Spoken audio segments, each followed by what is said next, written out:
doubles and coffee. So my lady gone. The VENETRINI, she not going. She not representing Trinidad and Tobago because of the pressure of the citizens and the people. So I commend her for that. But the pressure came from what? Patriotism, love for Trinidad and Tobago, love for the flag, the passion for the rocks that we were born on. We find it disrespectful that someone who doesn't understand who we are, knows someone who doesn't know our watchwords and our anthem, that they could represent us. We must represent ourselves. We must be proud of who we are. Okay, these are valid positions. But now that the CPL is over, let me share something with you all, because sometimes I heard this saying, you know, knowledge is a burden that is difficult to bear, and ignorance is bliss. Well, let me tell you all something. I have never been to one CPL match live in any country, any territory, any stadium, whether in Trinidad and Tobago or anywhere else. I have not over 11 years viewed one live match. I watch it on TV. Now some of you all will be opening your eyes and say, what? Because CPL, franchise cricket, T20, excitement, big sixes, good games, sport, music, soca, woman, dancing, grog, oh Lord, and he'll go, love that. How come? And he'll never went to one match. Well, let me tell you all something, and think about this based on the Milady story, the Milady passion that we celebrating, that we pressure the Trinidad out. I'm going to tell you how the CPL came about. And I'm putting it to you that the CPL was created, concocted, designed, and implemented to destroy the Trinidad and Tobago Red Force, which was the Trinidad and Tobago national T20 team that from 2008 under Darren Ganga, remember in 2009 when they went to the Champions League and they won 6 straight, and then they lost to New South Wales in the Champions League, and over 1.3 billion people were watching Trinidad and Tobago, and we had pride and so on. The CPL was designed to scuttle and destroy that Trinidad and Tobago Red Force team. Your Trinidad and Tobago Red Force team. Let me now give you the facts.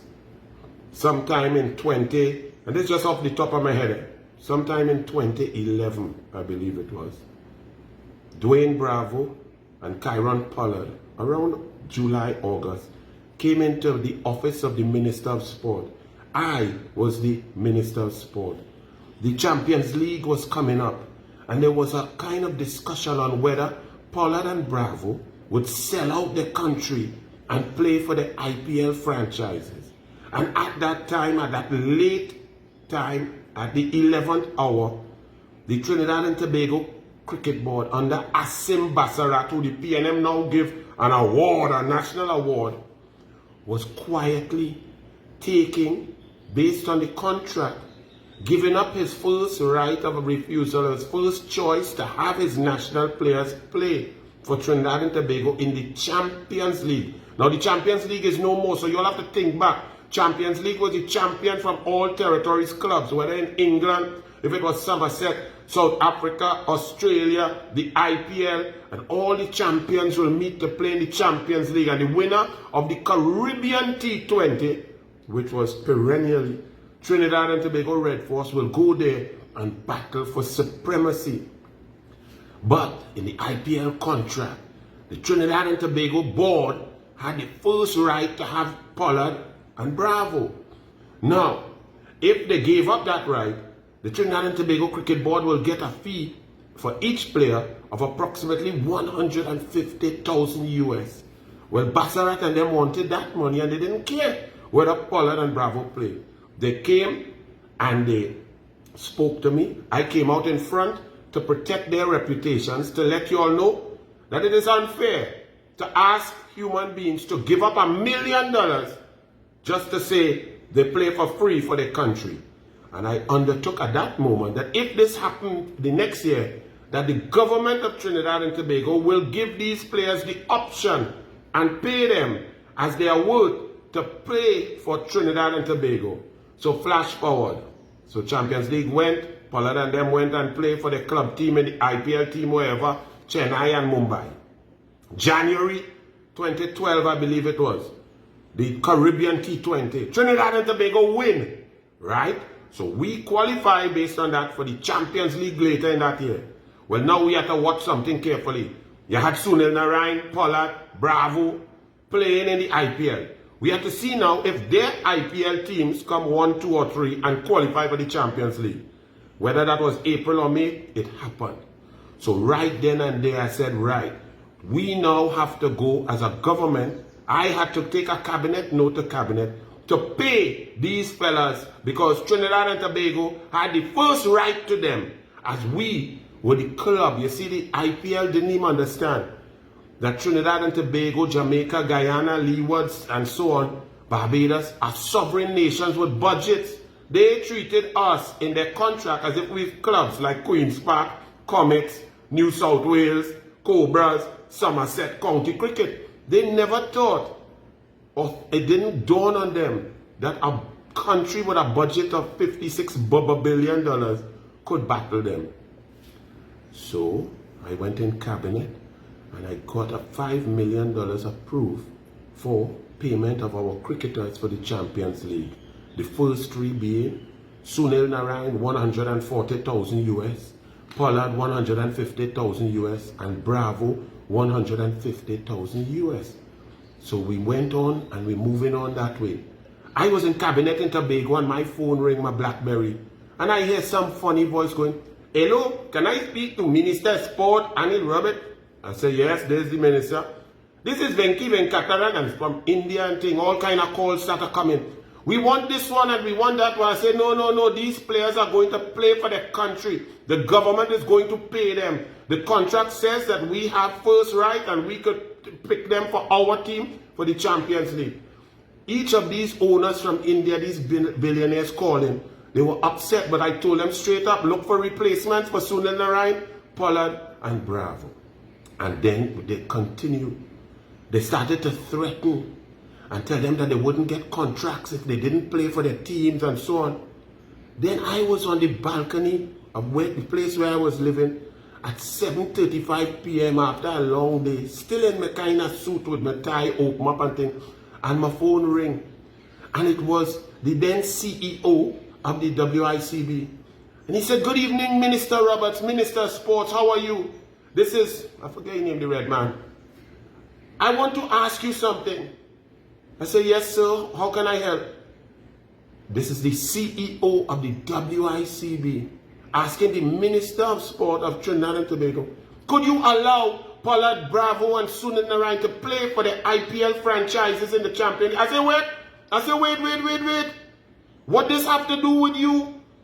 This is Trinidad and Tobago. When you pick your West Indies team and you're playing in Barbados and you don't want to pick Trini because you want to pick more Bajan to buy ticket, or you're playing in the Leeward Islands and you don't pick my players, Trinidad and Tobago, who deserve to be on the team, I could call you and tell you who to pick. Well, I hit you some French. I say, you better hang up this phone because it's not your concern. But therein lies the problem. Money talks and the plans started to come. They started to put pressure on Pollard, Bravo, and Sunil Narine. They started to threaten them. I went to a final meeting. Jerome Board was representing one of the players, I think it was Bravo, in Trotters. And I met with Bravo. Sunil Narine was out of the country, Bravo and Pollard. And those threats coming from the IPL teams and the WICB were too much to bear. And after all of that, after I had gone in the cabinet and fight with my colleagues to get money for them, they told me, I said, "What happened, fellas?" "Well, we going to play for our franchises because," I said, "Listen to me, that's not how business works, but if you all have been threatened and so on, go ahead." I zipped my lip and I hushed my mouth after all of that work. And they went to the Champions League and they played for their various franchises. Trinidad and Tobago played without Bravo, without Pollard, and without Sunil Narine in the Champions League. Within a few months, you heard about the CPL coming. the CPL, a group of about 3, 4, 5 white men who had no experience in nothing, got together with the WICB, signed a 50-year contract that no Caribbean international cricket between regions, between countries would ever be played again. A 50-year contract, so no more Red Force versus Guyana. Real thing, real national with real passport, with real washworth. No more Jamaica, Leeward Islands, no more T20 Caribbean cricket. It will be replaced for 50 years with the CPL thing. And then the CPL with the WICB, you know what they did? They then took the Red Force team and mashed it up. They put Bravo as captain of the Trinidad and Tobago Red Steel. They put Pollard in charge of the Barbados Tridents. They put Ramdin as the captain of the Guyana Amazon Warriors. They take Sunil Narayan and put him with Ramdin in Guyana. They take Rampal and put him up in Jamaica with Talawaz. Lendell Simmons and all of them, Evan, they split up the whole team all over the place. And then call it franchise cricket, but utilizing the names of the countries. And that is where the CPL came from. They also had the audacity at that time as the minister, and they just mash up my Trinidad and Tobago, my people, my passport, my people with birth paper, my brilliant team, my team that had gone in 2009 to the Champions League and done the greatest feat probably in the history of sports. More people saw Trinidad and Tobago during that tournament than ever more. And then they come. We didn't know who, go back, we didn't know who owned the league. It was rumored about some Sri Lankan businessman, some due diligence money. Then Digicel was involved. And some fella from Digicel come to me, hounding me down, talking about he needs $6 million for the CPL. I said, boss, and he bring a document, a PowerPoint document with about 12 pages, 20 words per page, to ask for $6 million. I said, boss, man, this is not my money. This is taxpayers' money. When people are asking for medals and trophy and 15,000 TT, they just do a detailed report about where the bank account, the registration, show pictures of what they did, how they did it, detail why it's beneficial and so on. You come to ask for $6 million of taxpayer money with a little PowerPoint by run he. Somehow he had reached up here by my house and all. So that is where the CPL came. And then the first CPL, go back and think, Trinidad and Tobago Red Force had won 3 years straight, blowing out everybody in the T20 regional competition. That first year, Jamaica Talawaz won with Chris Gale. And Chris Gale said, you know how long I wanted to beat Trinidad and Tobago? I said, but you didn't beat no Trinidad and Tobago. You beat a watered down, washed down franchise cricket thing. And all of my people since then, until now, are waving the national flag, wearing the national colors, supporting the CPL and a franchise that was created to destroy their country's greatest cricket team, the Trinidad and Tobago Red Force. You see why me ain't go to one game? I've not gone to one game ever in the CPL. So you see, knowledge is something that is difficult. So when all you're celebrating, my lady gone and attacking Trini, Venezuela, why all you don't study the truth? You see, because you didn't know, or you didn't want to know, or you choose to pretend to forget because the cricket nice, it's exciting, the vibe nice, the music nice, the woman nice, the drinks nice, the lime nice.